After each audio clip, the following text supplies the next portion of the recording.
We lower ourselves on the list of priority and put everyone else up first. So when you do that, you lose sight of yourself. And that's one of the detrimental consequences, I guess. It's not really the right word, but you get the vibe. It's a natural consequence of becoming a mum, is that we put everyone else first. At some point, we have to stop doing that though, and we need to start looking at me. What's important to me?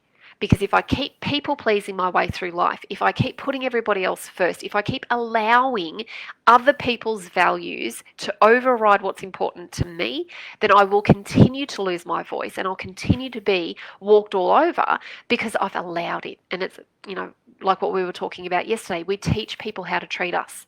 So if you recognize that people in your world are not necessarily doing it consciously, because most people are living life unaware of how they impact others. But when we accept that behavior through the turning of the eye, the letting it go, the letting it slide, then they continue to do it because they don't know any better. And that's just the reality. Most people don't know the impact that they have on others, and they're not aware of the detrimental side effects of that. So it's our responsibility to us to educate those people if we're being hurt by them or if we're not being seen by them properly. Knowing what's important to you will help you to develop the confidence in your voice to do that. Because I can tell you something as well.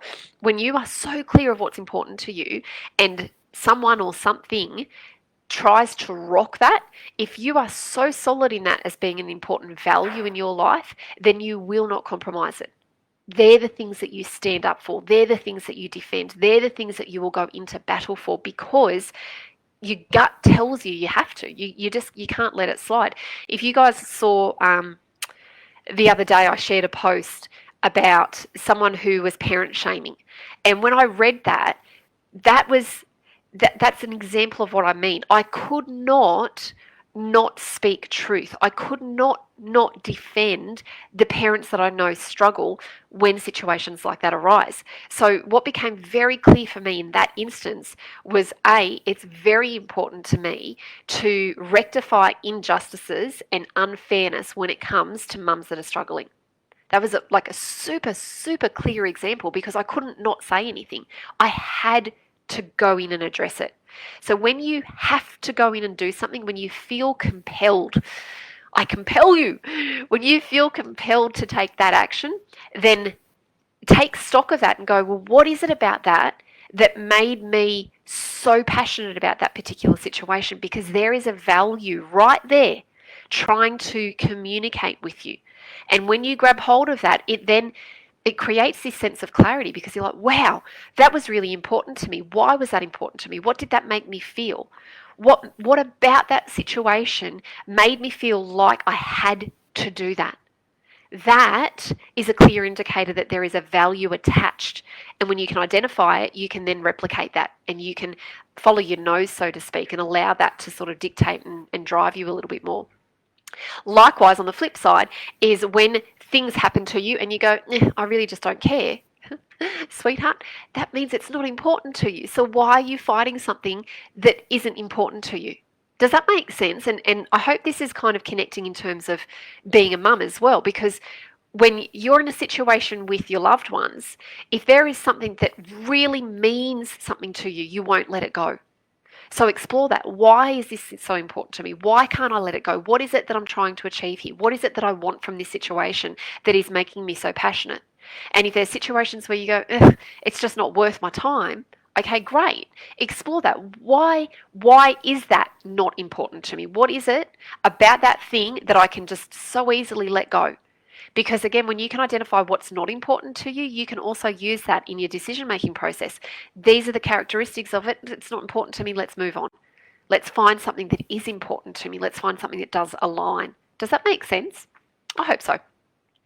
So that's why your values matter. When you are really, really clear on what's important to you and you can see that in advance and then go into your decision-making and not even decision making sometimes. Sometimes it's just about seeing the situation as it is, knowing that it's not working for you. Being able to identify what's important to you then enables you to see that situation differently and steer it and direct it in a new way. And that is also how you can influence change in that external world of yours when you become clearer on what's important to you. I've probably made this feel a hell of a lot more complicated than it actually is. The exercise I've got you doing today will simplify it, I promise. But hopefully, the conversation that we've had about it, you'll take some of these food for thought sort of processes into it when you're actually doing the activity, okay? So there are 3 parts of today's activity that you're going to do to help you to reconnect with what's important to you, okay? The first part of the activity is going back into parts of your life and identifying things when you have felt really fulfilled or passionate or inspired or driven by that particular moment in time. So you're going to identify 5 times in your life where you have felt compelled.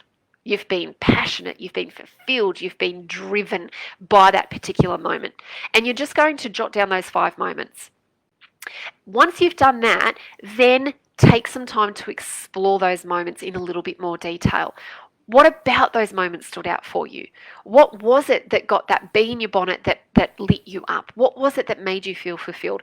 What were the feelings that are common across those 5 things? Because those 5 moments will all have a common ground, a common element, and those common elements will likely be an indicator of what's important to you. Okay, so we're trying to create and establish a pattern.